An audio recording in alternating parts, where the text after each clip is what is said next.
Hi there, I'm Adam Kirbas and this is my novel, the video 6. Jane arrives at the airport. It is a sunny but damn day. This heat, one never gets used to it. Every time, every moment seems to be exhausting moving in the heat. Jane is not used to the heat, but she made her peace with it.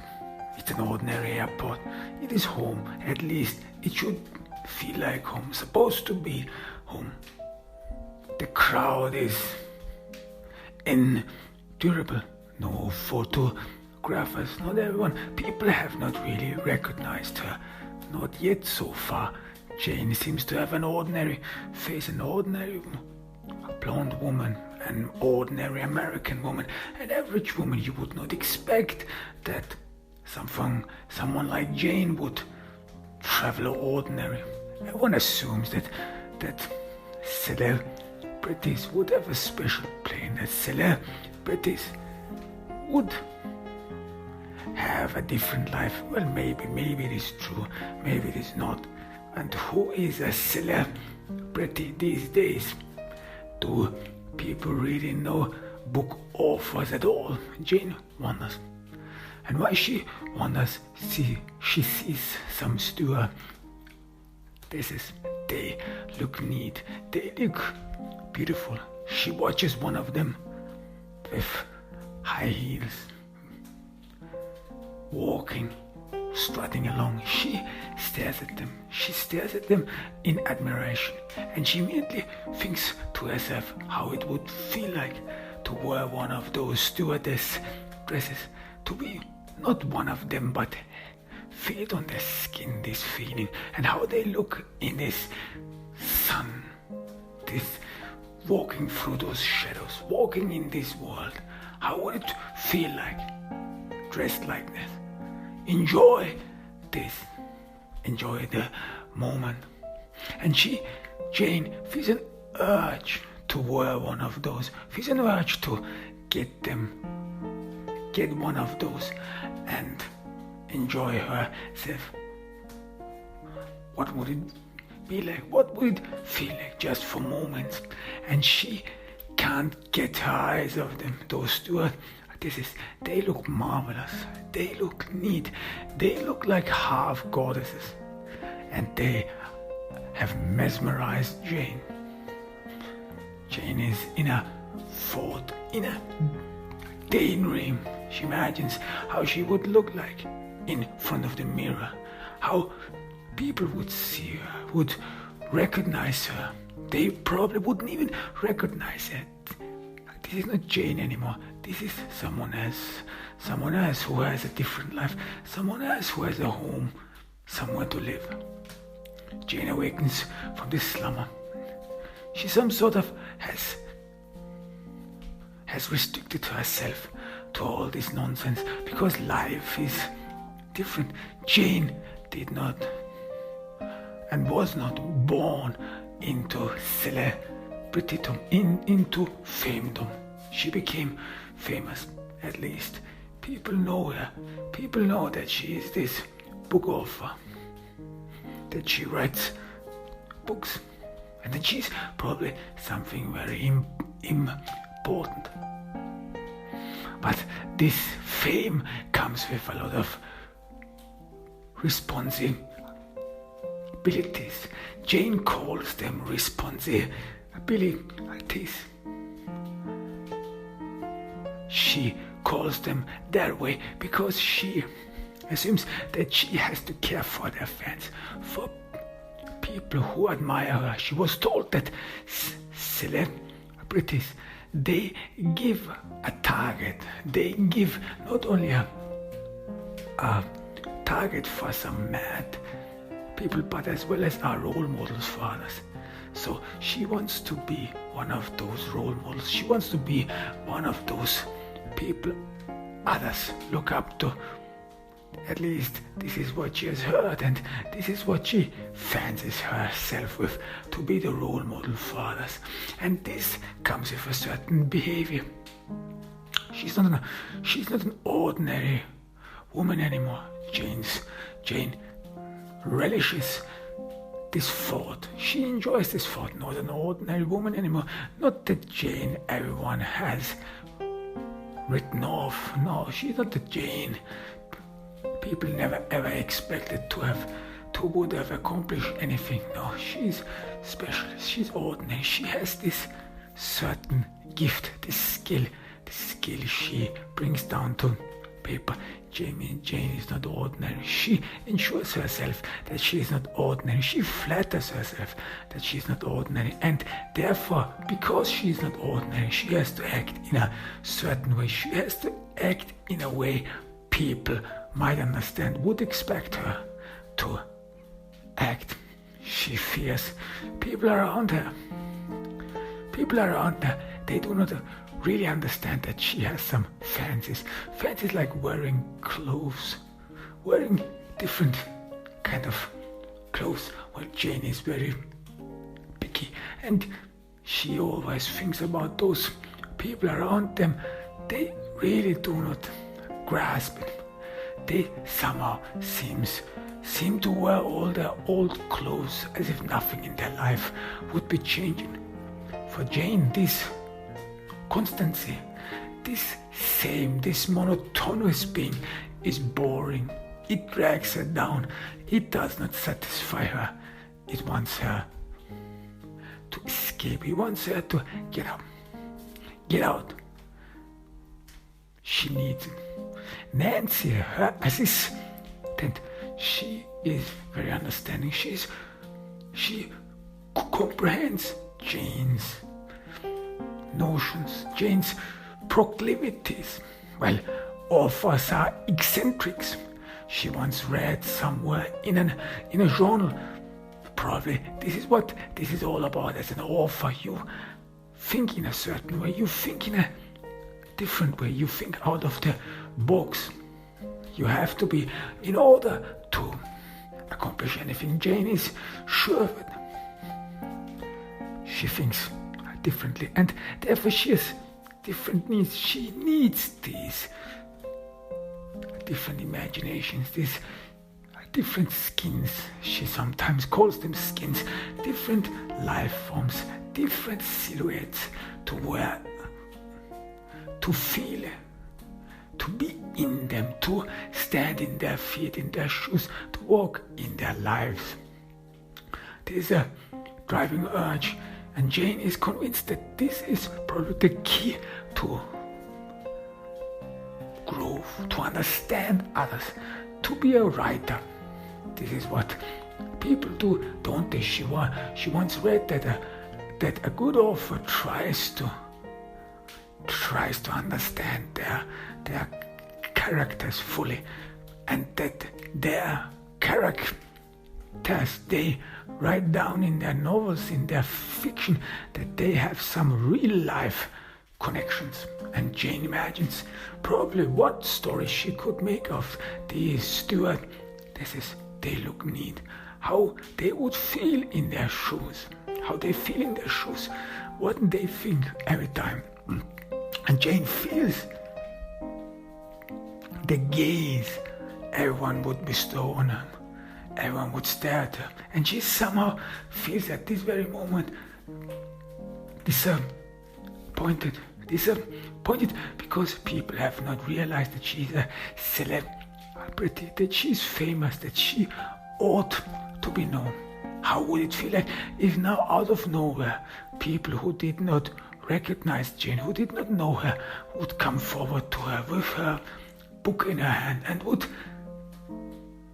reach out for her, beg for an autograph, want her to sign her books. Jane would be at first reluctant. Well, she doesn't want to be too showy. She doesn't need attention, but then in the end, of course she wants to satisfy her fans. Of course she wants to support them, because she is a role model to them after all. She is well aware of them. She is thoughtful. She is thoughtful of all the cases she would get. And she immediately thinks about her first time when she stood out and introduced her book to the world. She was beaten. She was downcast. She could hardly get herself to hold her book. It was heavy. It felt heavy. It was as if she could not stem the weight of this book. And the book, if someone would have asked her what is inside the book, what has she written about, she wouldn't have known anything. Her mind was completely scraped down, naked.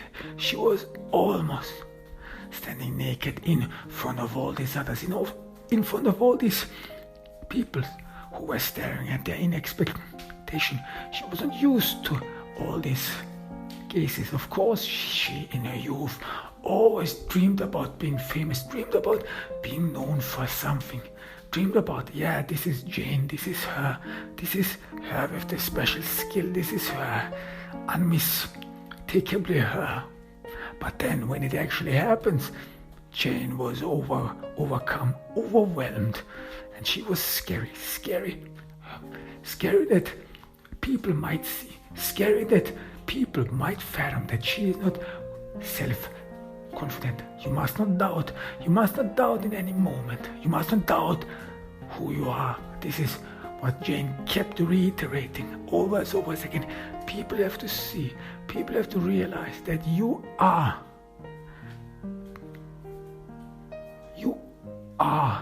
special, that you are beyond the ordinary, that you are not like ordinary people. She had to keep reminding herself that she has to prove her worth. People will eventually look at her critically. People are envious. Jane knows a lot of envy. She knows how people think. They are vicious. This is how Jane imagines them. Everyone is doubting her. No one really expects her to accomplish anything. And you have to prevent these thoughts going further. You have to be there. Jane tells her over and over, then you have to be strong. You have to be self-confident so that no one ever doubts your abilities, because this is a tough game. Jane ensures herself, because again she had prepared herself about this show business, and she was in show business. Show business, Jane enjoys this word, show business, and now she's part of it. Before all these years, before her femdom, she only dreamed about this show business, about what it feels like. And then she's part of it, and she enjoys it, but one has to be careful, because one never knows what comes the next corner, what is to be met around the next corner. One has to be careful, and Jane is careful. She doesn't want to lose this. This is a great opportunity in her life. This makes up for all she went through, because it is not easy. People don't want to hear that. Jane is sure of it. People, they never want to know how people came forward, how they went through grueling years. And it took Jane years to understand herself, to grasp that she's destined for this, to find her way. Jane was not always thinking about becoming an author. She actually did not write in her youth or whenever. It just came over her. It just dawned her that she has this knack for writing, that she has this knack for fantasies, that she can make herself dream worlds, that she can dream up a world, and that she can convey these fantasies to others, to other people, to people who actually admire her for it, and people who are listening to her. This is what enjoys Jane.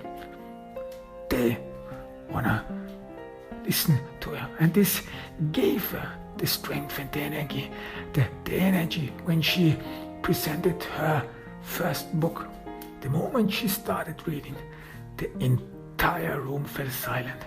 Everyone wanted to listen to her. Everyone wanted to listen to what she said, as if she would have the answers, as if she would hold the key to something. No one can ever change seats with her. This is what she thought. Now you have made it. Now people see you as what you truly are. This is what you always wanted. She kept encouraging her. This was her motivation, and this is what she enjoyed in her first book release. This was the moment when she could grab herself. This was the moment where she was overflooded with self-confidence, and no one would ever take it away from her. This was the moment when Jane was born, when the author Jane was born. No one ever should doubt her. How far she came. This is what Jane thought. And she almost forgot it. She almost forgot the feeling it comes with. This was her new home. This feeling of having made it, this feeling of having accomplished it, this feeling was her cushion.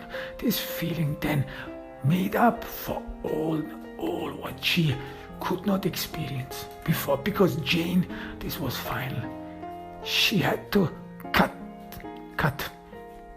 ties with her past. No, this was her new home. And sometimes after this first book release, and the feeling, it lasted for very long. But even though in her new home, and this new home was this feeling, and there was not more, even then she sometimes felt that this new home felt dull.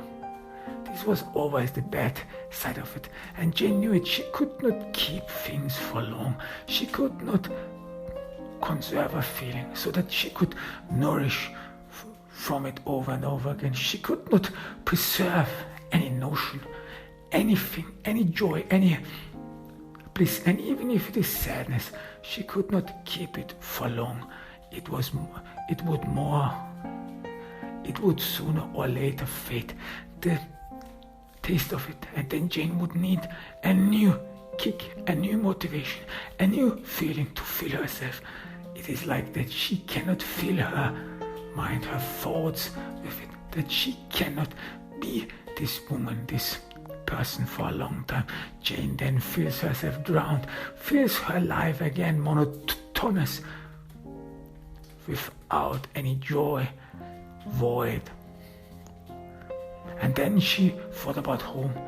She thought about homeliness, what it was to be, to feel home. And Jane misses home, even though she convinced herself that this is her home, this is Jane Reynolds, the book author, this is her life now. But yet it still feels dull.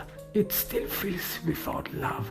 It still feels as if it would not be her home. It still feels distance.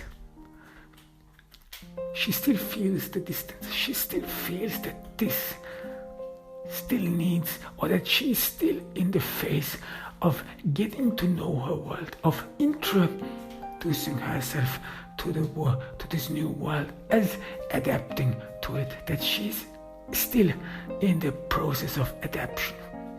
And this is mind-boggling occasionally for Jane. How long will it take? How long will it take until she has forgotten her past, until she has forgotten the ties to her past, until there is only Jane Reynolds? She's thoughtful, because she does miss her home. She does miss the tie. It is not easy to just cut one's ties. In the beginning, Jane was thrilled. Jane was thrilled to start a new life, to start a new opportunity. This was what she was destined for. She always knew it. She was always destined to accomplish great and and the only thing she needed was stamina.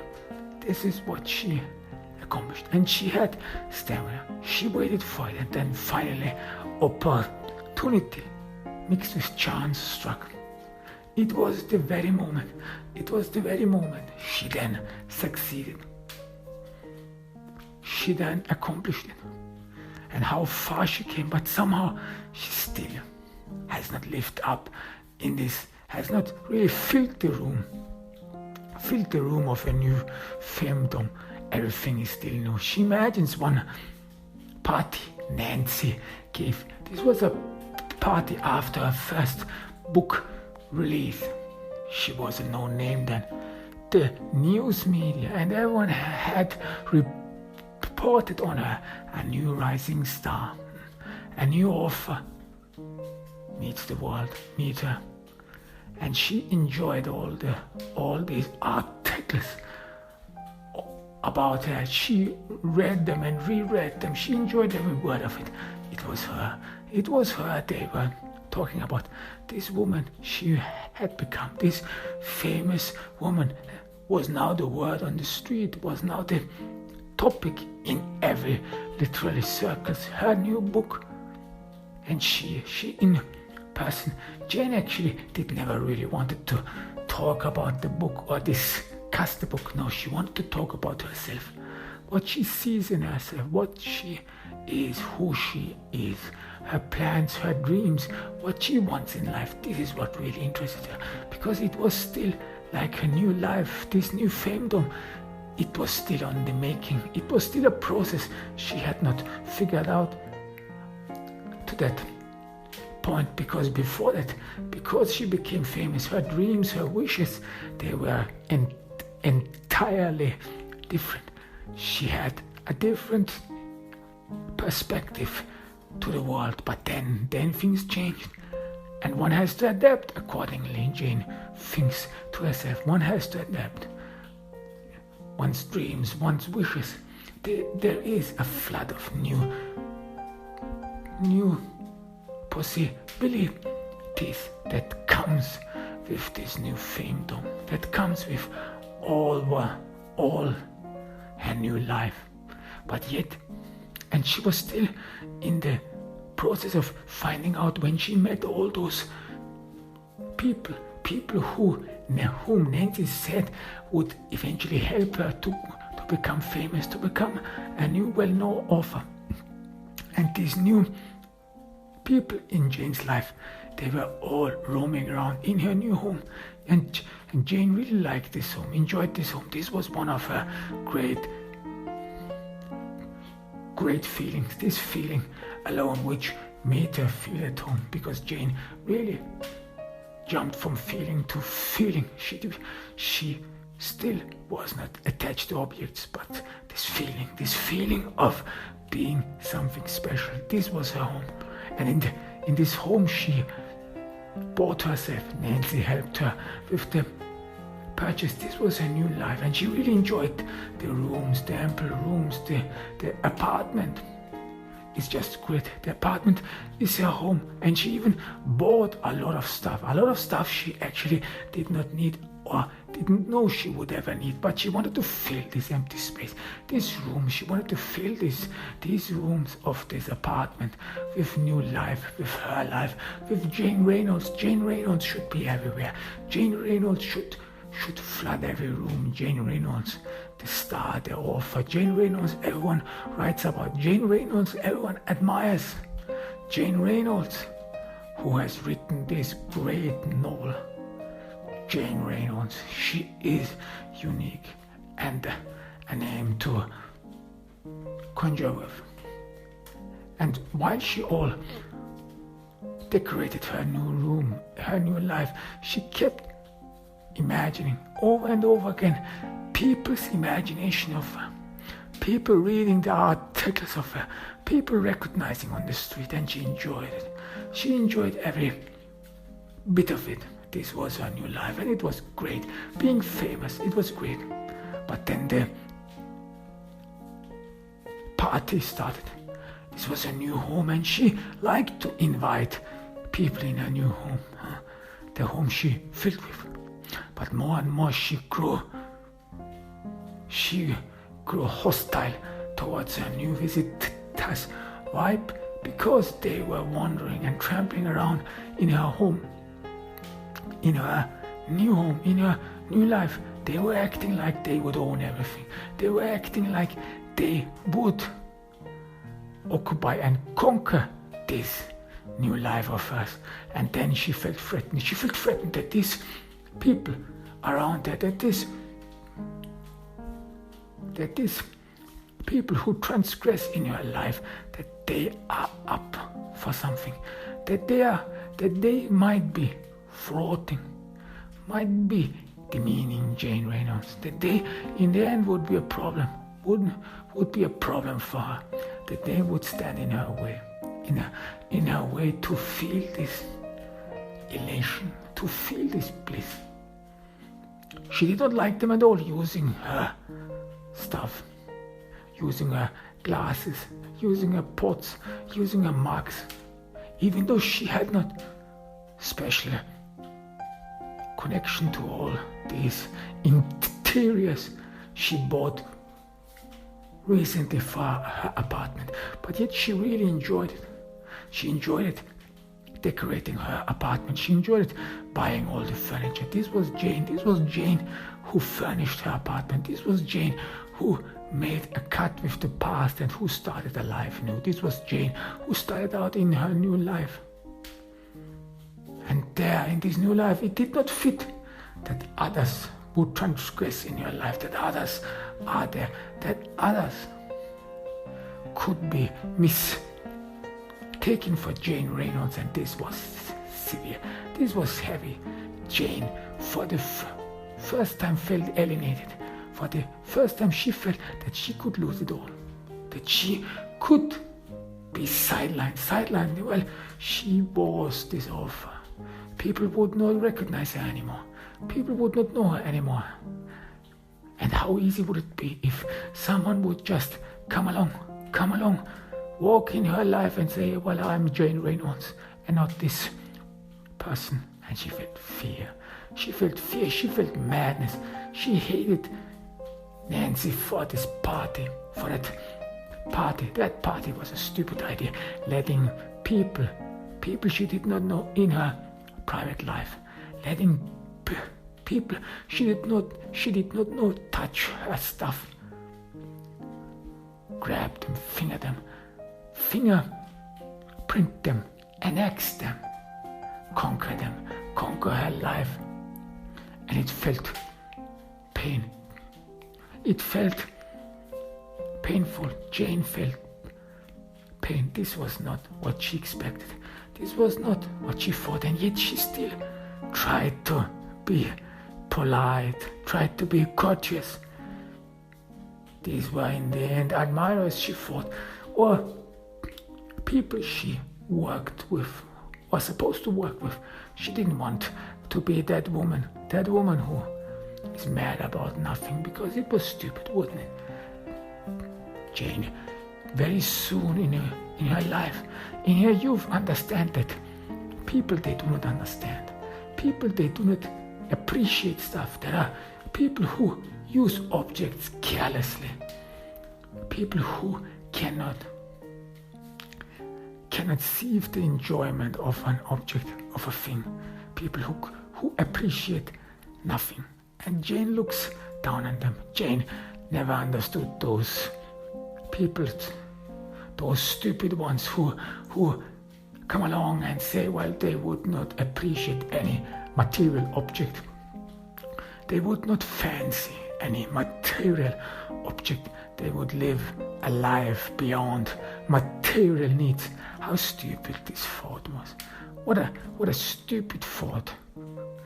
What a stupid ideology Jane always thought. No, for her, an object is there to be appreciated.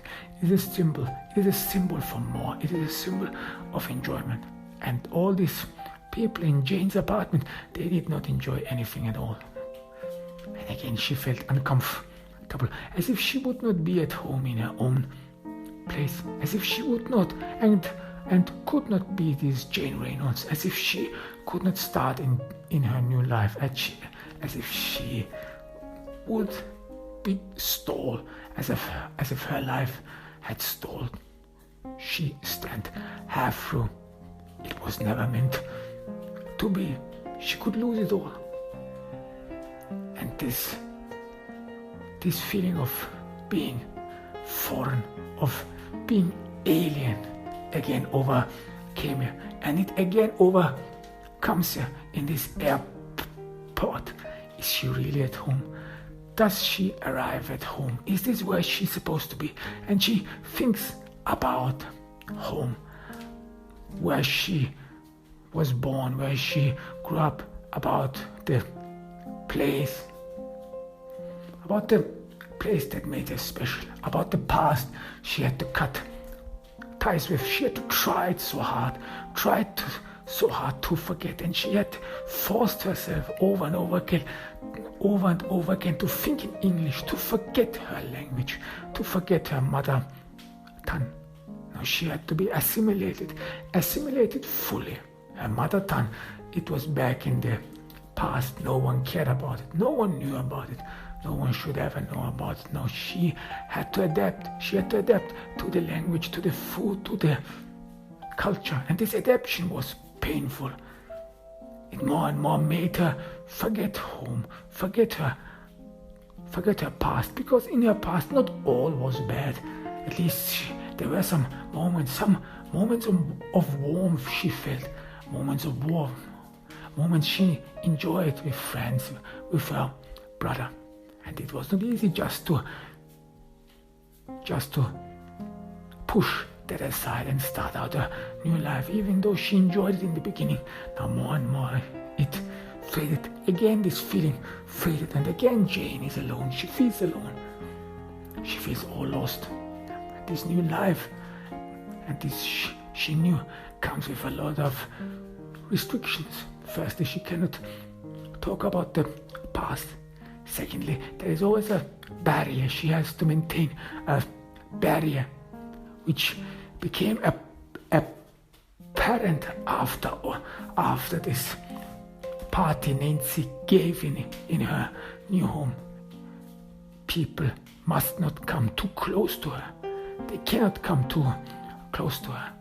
Jane Reynolds, the book author, should be known from a distance, should be admired from a distance. No one should transgress and intrude in her private life. This is too dangerous. This is scary. And then there is this loneliness. Jane is without anyone. She cannot talk with anyone. She has all these needs, all these cravings, but yet she has to be very careful. You cannot trust anyone in show business. Jane again enjoys the word show business, but now it comes with some kind of bitterness, with some kind of experience. People talk about the show business here as if they would know, yeah, you cannot trust anyone because you have a lot of enemies, you have a lot of people who want to be like you, who are envious, and only a few really admire you. Jane thinks to herself, the majority, they all want to be like you. Jane is convinced of it, and she looks around in the airport. She looks around in this world. She still is an observer of this world. She still is an alien in this world, is foreign to this world, as if she had still made her first steps into this new world, as if she hadn't annexed it, as if she had not adopted herself to those new habits which come with this world, which everyone has to adopt to. And it leaves her downcast. The steward, this is those beautiful women. They are who they are. They are who they are. They were ever who they are. They feel confident. They feel confident with themselves. No self-doubts. Jane is sure of it. But she is full of self-doubts. And she is downcast, exhausted again. Maybe things would be different if she would feel at home, if she would have accomplished feel at home. Jane is not sure anymore, and she's fought for. 7. Anna Dia Lupe. Anna Dia is in a prison cell. She slowly and gradually seems to wake up from a dream. What happened there? It happened all so fast. Her mind was in a roller coaster. She can hardly remember what happened in the last couple of hours. In the last couple of days, her life at once took a different turn. Anna Dia, she stares around in a prison cell. She's in solitary confinement. She expects any moment someone to come in, ask her further questions, make further exams, inquiries. She looks at the prison uniform. She looks at the number she's right now. Her name, her identity has disappeared behind this prison uniform. She's a number. She's a number right now. But Anna Dia doesn't seem to be bothered. She's still in this maze. Her mind is still in this maze. What happened? What happened? Her life, all she knew before, was already laying out for her. She was this smart woman. She was this woman who was supposed to go to college, who was supposed to accomplish something. She was this woman who was actually not very political. At least Anna Dia did not partake in any political actions. She always fought in the center, moderate, understanding. She was no extrovert. She was not someone who was on the edge of something, who would always fight on the forefront. She, of course, knew in high school a lot of girls, young men who were very political, who wanted to make their political ideologies known, who fought for something. But Anna Dia Lupe always kept her distance from them. She had other dreams. She wanted to accomplish something. And then college, well, this was a beginning. She would have been the first one in her family to attend an American college. Who can say that they have accomplished it? Anna Dia Lupe, the Mexican woman who is on the verge to accomplish great. This is what she would have been known for, and she thought of it as something thrilling, thrilling excitement, and she flattered herself with this feeling. Anna Dia Lupe, the girl, and later the college graduate. She and her mother, they were joyous. They enjoyed every bit of her life. And then things changed. Things changed so fast. Things changed so fast that you don't know how fast it changes. That you can't keep up, that your mind can't keep up with it. This is what Anna Dia Lupe thinks right now. For a couple of days before, weeks before it, her life was normal. Her life was normally filled. She would follow, like this was her street. The path that was paved for her. She could easily walk on it. She could easily pursue a life, and her life seemed very simple to reap those fruits she had sought, she had worked for all these years. So why did it all derail? Why did it all go down? People around her, they did not understand. Her mother did not understand when the police came knocking.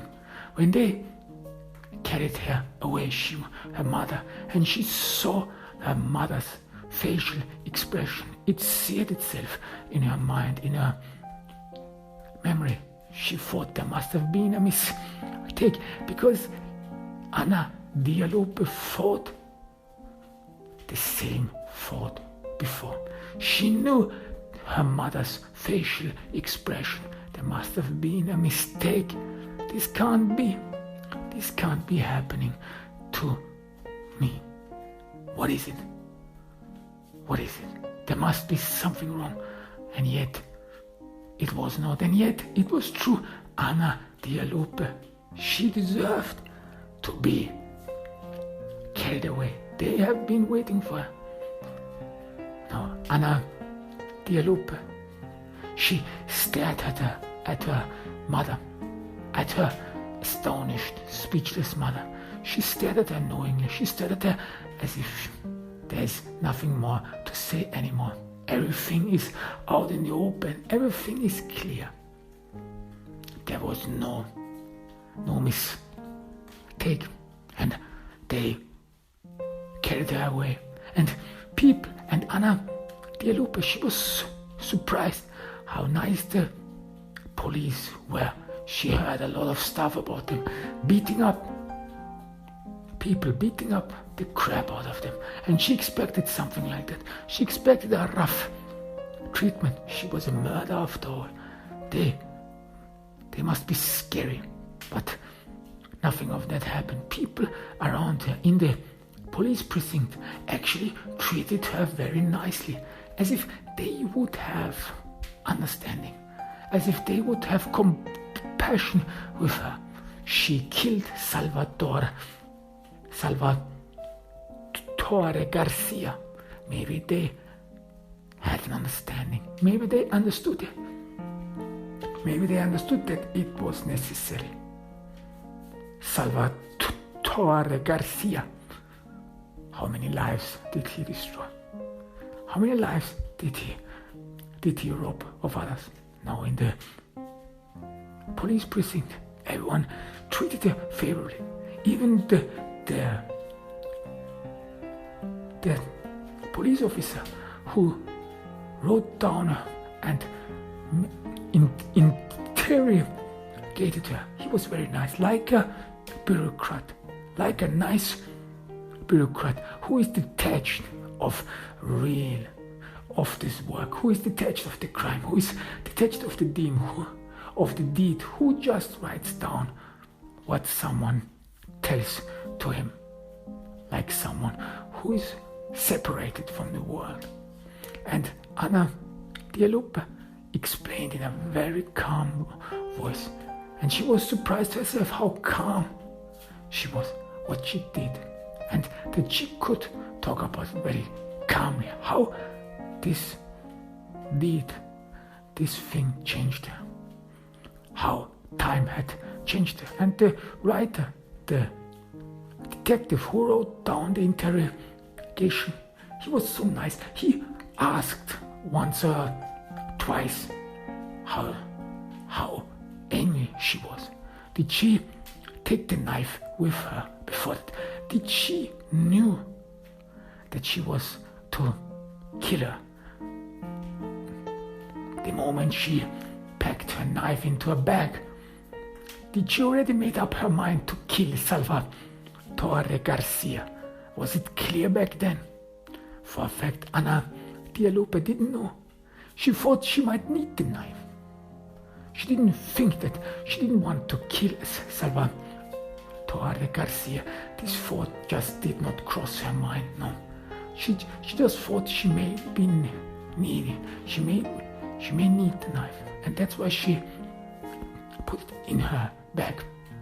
The police officer was understanding. He was nice, and he wrote it down as if he was a diligent bureaucrat, as if he can detach and separate his mind from the bloody deed. And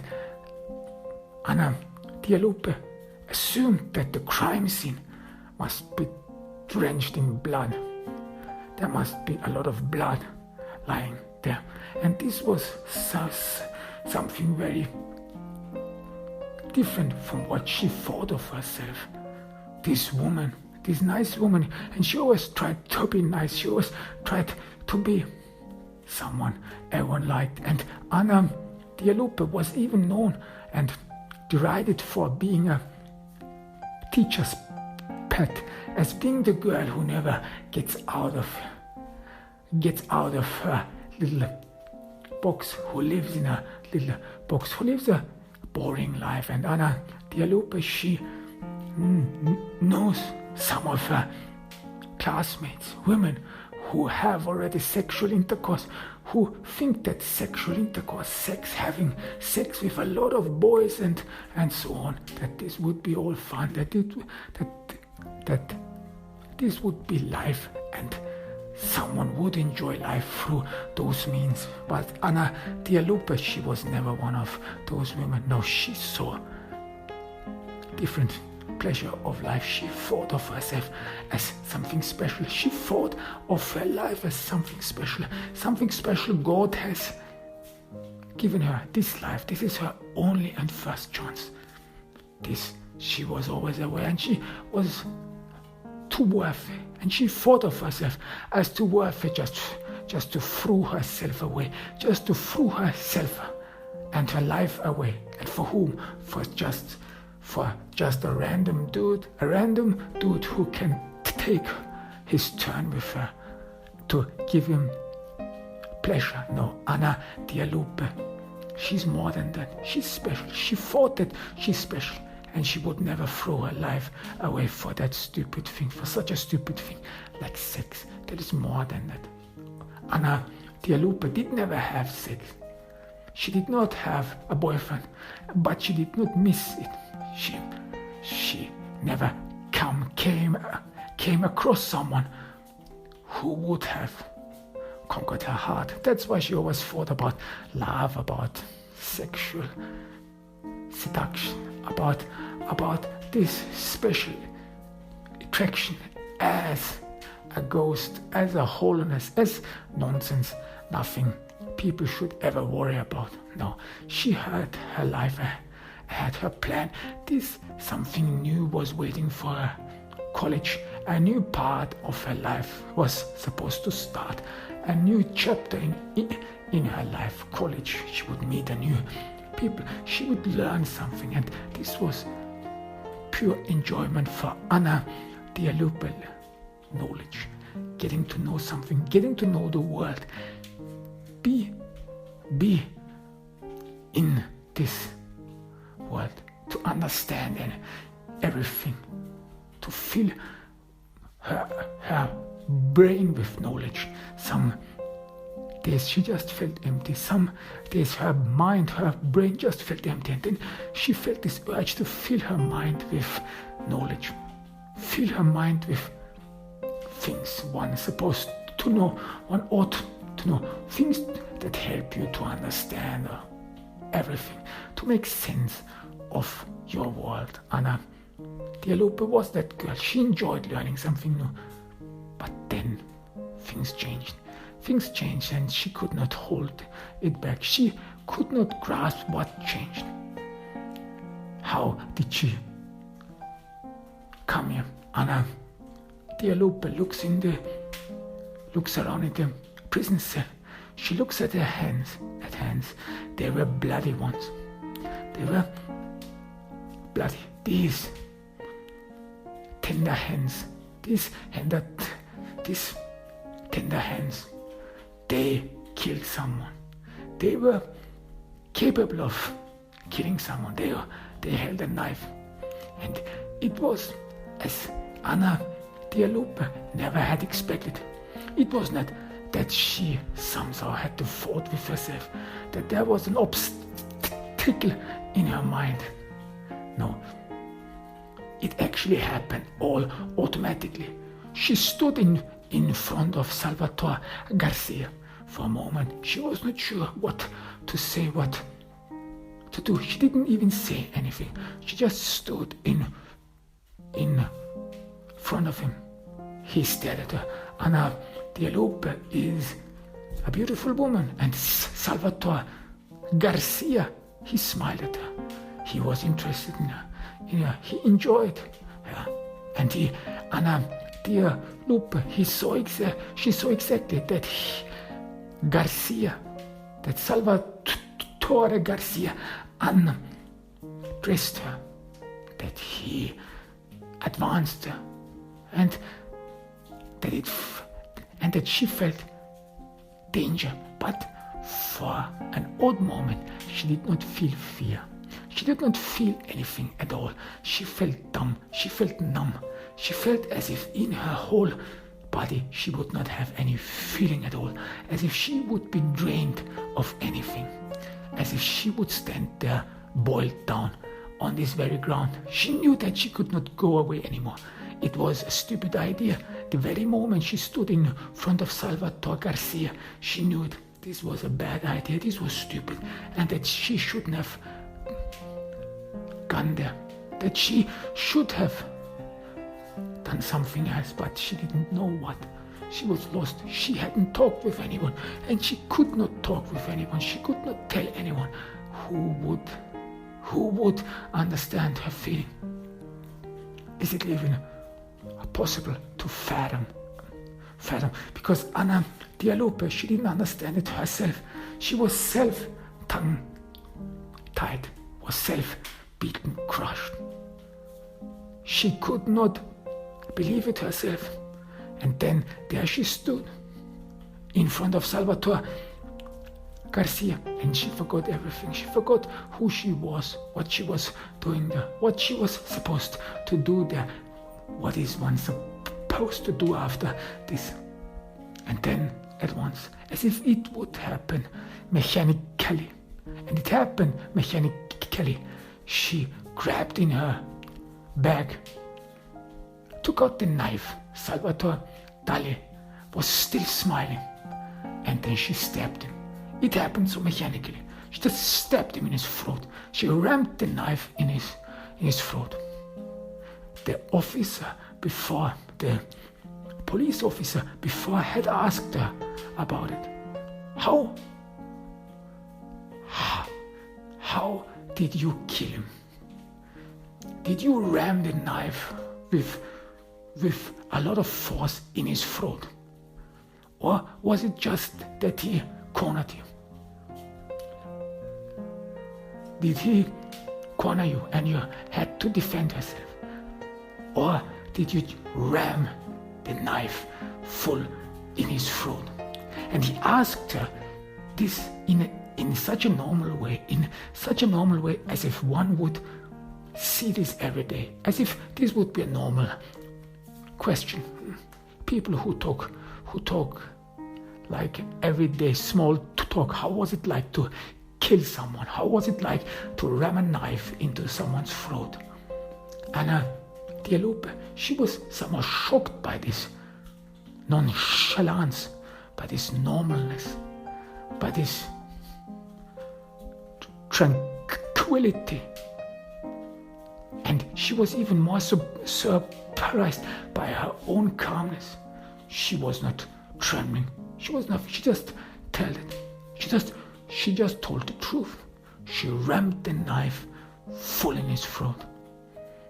She did not talk about her trembling afterward. What had happened, she did not realize it.